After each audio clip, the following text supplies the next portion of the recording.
Estamos con Francisco Marín, que es vicepresidente de la Comisión de I+D de la COE y vicepresidente del Foro de Empresas Innovadoras, además de experto de la Cátedra de Ciencia y Sociedad de la Fundación Rafael del Pino.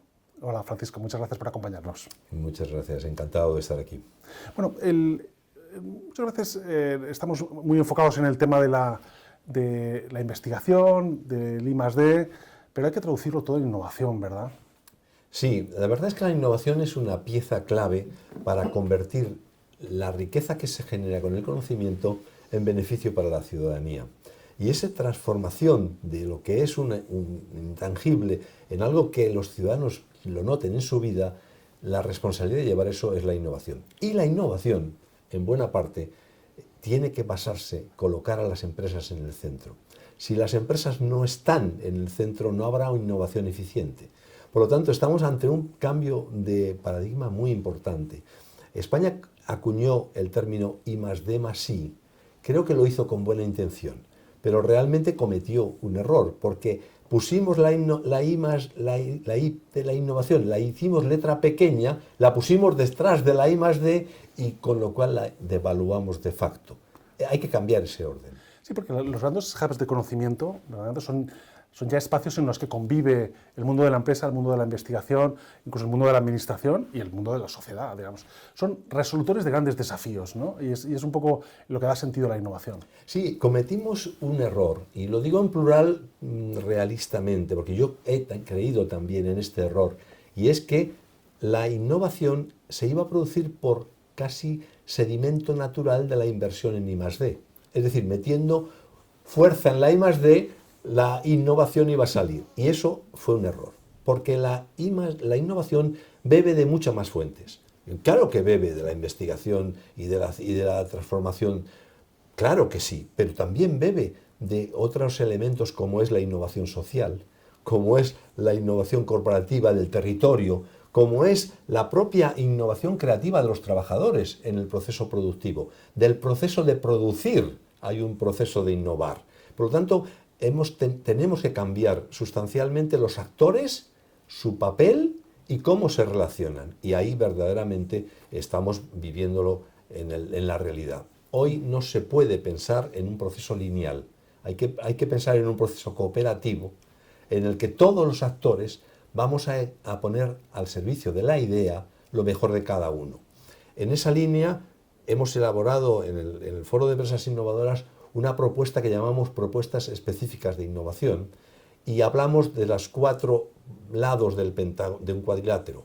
Hablamos del lado empresarial, del lado público, del lado universitario y del lado sociedad. Y hemos dibujado 24 rutas que salen de cada uno de estos lados, pero se mezclan todas, porque aquí no hay linealidad.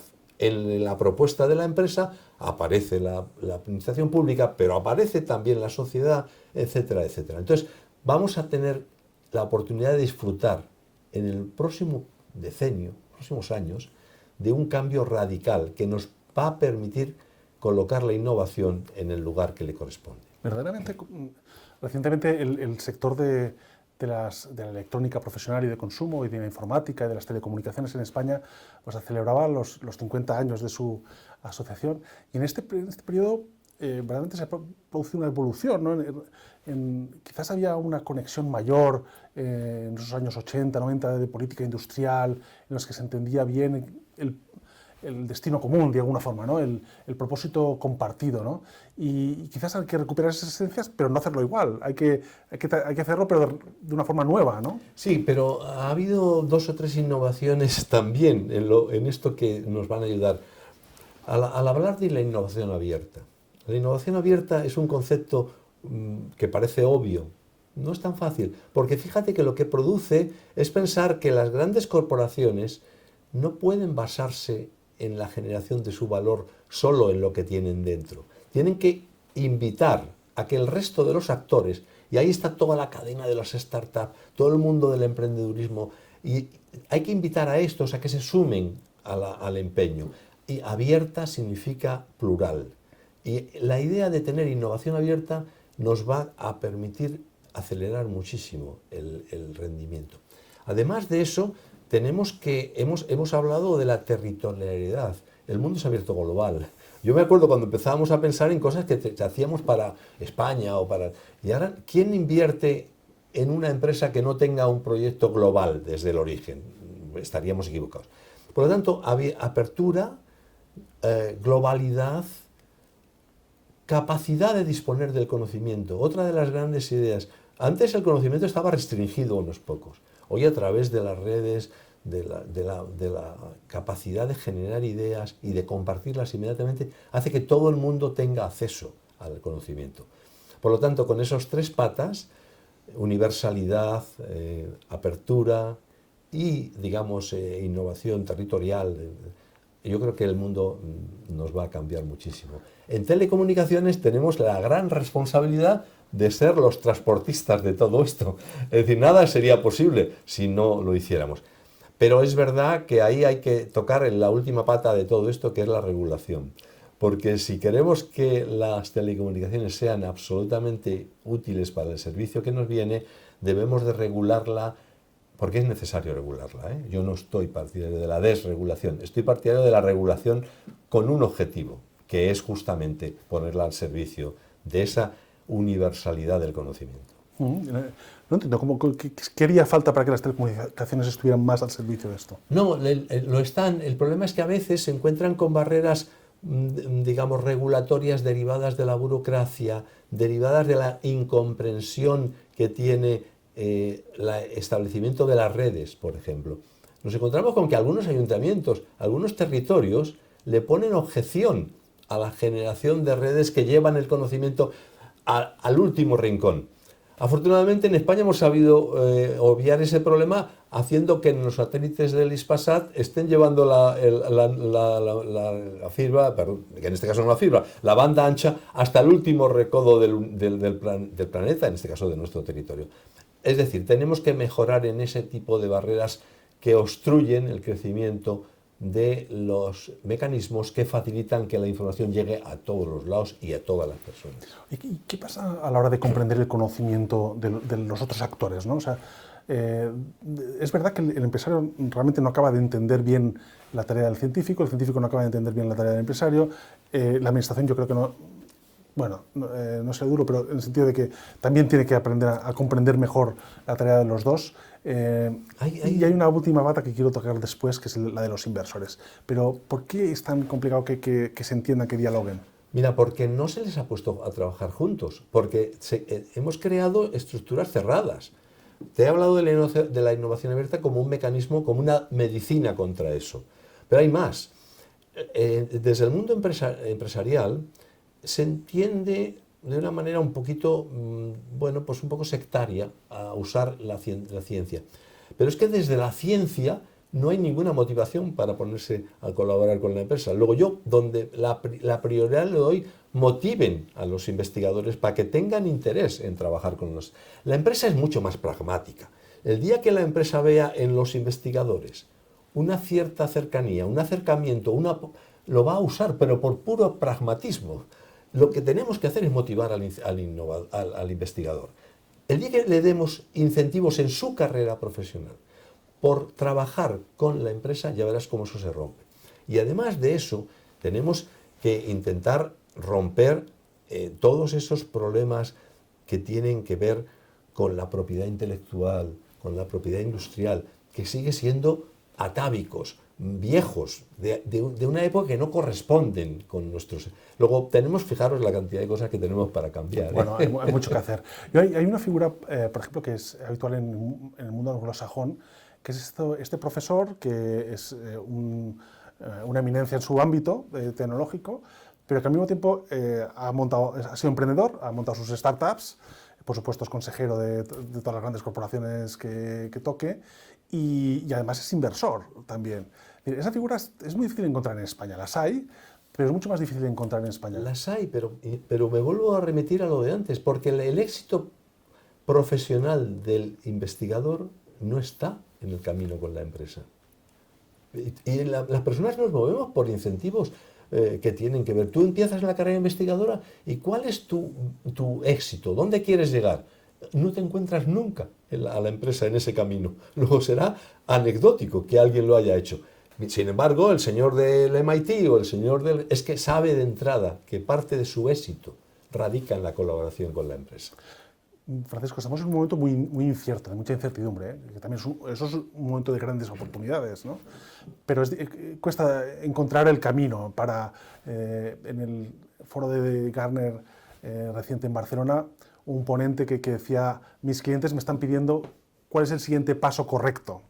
Y yo creo que es la frase que mejor define este momento. La gente no sabe muy bien cuál es el siguiente paso correcto, ¿no? En materia de innovación, ¿qué guía podrías dar tú? ¿Qué referencias podrías dar tú? A ver, para mí en ese terreno no podemos ser muy imaginativos, porque la innovación tiene que responder a necesidades reales de la ciudadanía. Y en ese sentido, hacer proyectos tractores que resuelvan problemas grandes, es lo que yo creo que hay que enfocarse. Es decir, no se trata de investigar lo que a mí se me ocurra, ¿no? ¿Qué problemas tiene este país? ¿Cómo puedo yo hacer una solución? Detrás de ese proyecto tractor aparecerán las tecnologías y aparecerán las soluciones. Luego la prioridad es detectar dónde quiero actuar. Luego viene cómo quiero actuar. Y luego tendré que decir cómo lo financio y con qué actores. Pero no se puede ignorar el mecanismo transformador que tienen las ideas de resolver los problemas que tiene nuestra ciudadanía. Creo que esa es una parte importante. Y lo segundo también tiene que ver con la ciencia, con la innovación abierta, la ciencia abierta. Olvídate de inventar la rueda. Mira a ver cuando tengas ese problema, quién lo tiene resuelto o cómo puedes colaborar con quien lo tiene resuelto, porque eso te va a dar aceleración. Si yo quiero resolver esto y pregunto al mundo quién lo tiene ideas al respecto, voy a ir más rápido que si quiero empezar yo. Es curioso porque muchas empresas que dan el paso, que se atreven y que entran en el diálogo global de tecnologías de vanguardia, dicen, oye, realmente cuando te atreves, tampoco hay tantos que estén ahí, ¿no? Y se puede conseguir, ¿no? En España tenemos alguna gente en fotónica, que es una tecnología absolutamente de punta, o en cuántica, o en el espacio, que son realmente líderes. Luego no podemos pensar en que somos incapaces. Lo que tenemos que ser es decididos, pero en una dirección correcta. Insisto, si yo me pongo a hacer algo que no tiene un sentido, digamos, lógico, y esa responsabilidad es difícil, lo más probable es que tarde. Hay quien plantea, oye, tenemos que mejorar las posiciones de España en los rankings globales de innovación, ¿no? Y dices, bueno, el problema no es tanto adelantar a los que tienes por delante, sino casi que no te adelanten los que vienen por detrás, porque vienen muy fuertes también, ¿verdad? Hay que correr, pero para correr hay que tomar las decisiones que hacen correr. Las 24 rutas que te he citado antes están pensadas en esa línea. ¿Cómo voy más deprisa? ¿Cómo hago que no tenga por delante en el European Innovation Scoreboard a países que no tienen sentido que estén por delante? ¿Por qué países más pequeños han pasado por delante de nosotros? Porque han elegido políticas específicas acertadas. Luego, lo nuestro es elegir. Y la verdad es que me preocupa mucho que no seamos capaces de decidir cuando creo que tenemos el diagnóstico. España ha hecho el diagnóstico de esto casi por activa y por pasiva. Lo que nos falta es tomar decisiones. Por ejemplo, ¿podemos dejar la fiscalidad de la I+D y de la innovación fuera de la ecuación? No, porque es uno de los movilizadores incentivadores más rápidos. Pensemos en la fiscalidad. No que nos quedemos pensando en que eso está fuera de la ecuación. En eso que decíamos antes de la globalidad. ¿Cómo se mete el territorio? ¿Cómo se meten las sociedades, la sociedad civil en la innovación? Hay mecanismos, pero hay que ser atrevido y falta atrevimiento. Oye, ¿cuándo tendremos ese ecosistema de inversión, de capital riesgo, que verdaderamente se atreva en esas operaciones de más de 10, 15 millones de euros cuando ya las empresas tienen que irse ya a Estados Unidos o a Reino Unido? Europa ha hecho una gran apuesta por eso con el Nestec. Nestec está hecho justamente son miles de millones, que es derivado de todo el cambio que ha hecho Europa con la nueva Agenda Europea de Innovación. Tiene que ver con que no vamos a crear empresas para que luego se nos vayan. Ese es el lema. Entonces yo creo que tiene que haber mucho dinero. España ha comprometido 1.000 millones para el Nestec. Y claro, con esa se puede hacer cosas. Lo que no se podía hacer antes es con 10 millones o 12 millones. Pero si España tiene 1.000 millones ahora y Europa tiene varios miles de millones, vamos a hacer eso. No nos faltan ni ideas, ni nos faltan gestores, ni nos faltan emprendedores. Nos faltaba mucho dinero y sobre todo, fíjate que es un abstracto, que no es el dinero, es la decisión. Una última cuestión, Francisco. Esos temas, me gustaría saber esos temas que tú, también como inversor y como prescriptor de inversiones, estás siguiendo de cerca. Si aparece una buena oportunidad, yo hoy me tengo que posicionar. Dime esos temas de los próximos 2-3 años, un poco qué temas no se te pueden escapar. Yo creo que España tiene una oportunidad increíble en el dato.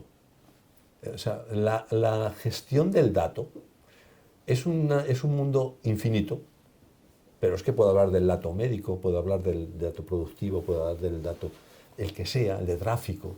Y ahí tenemos buenos gentes, tenemos buenas aproximaciones. Luego para mí, el dato, la gestión del dato, es uno de los líneas a seguir. Luego está todo el tema absolutamente emergente que tienen que ver con el IoT y toda la gestión de la sensorización, que tampoco son tremendas barreras de entrada, no tienen barreras de entrada. Y ahí hay mucha creatividad, muchísima creatividad, dato, IoT y para mí bio. Si yo tuviera que elegir 3 líneas para inversión, estarían en esas 3 cosas. Estupendo. Francisco Marín, vicepresidente de la Comisión de I+D de COE, vicepresidente del Foro de Empresas Innovadoras y experto de la Cátedra de Ciencia y Sociedad de la Fundación Rafael del Pino. Muchas gracias por la conversación y por tu amabilidad al dedicarnos este tiempo. Un placer, muchísimas gracias.